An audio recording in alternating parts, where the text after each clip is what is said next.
war farxad u leh jimciyaarayaasha Coffee Computer oo cusub ayaa Mareykanka lagu soo bandhigay waxa la yiraahdaa Rift waxaana suuqa la keenayaa 2016 waxa uu tartamaya shirkadda Oculus oo Facebook sanadkii hore iibsatay iyo shirkadaha Sony iyo HTC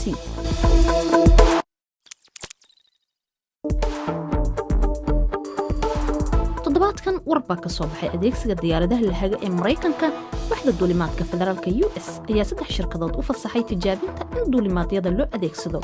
socodka miraha beeraha kormeeridda qadadka tareenada iyo wararka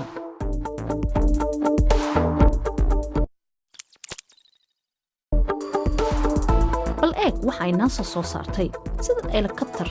ayay u kacdaa balse diyaaradda oo kale ayay u duushaa waa GL10 tobankeeda motor ayaa batari ku shaqeeya hawada ayay ku bedeli kartaa muuqaalkeeda haddaadan helayn meel diyaarad ku degto ayay ku habboon tahay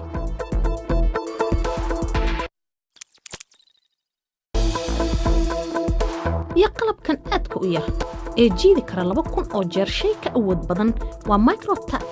waxa soo saaray saynisyahanada Stanford University ee California waxay la mid tahay qof bani aadam ah oo nibiri dhulka ku jiidaya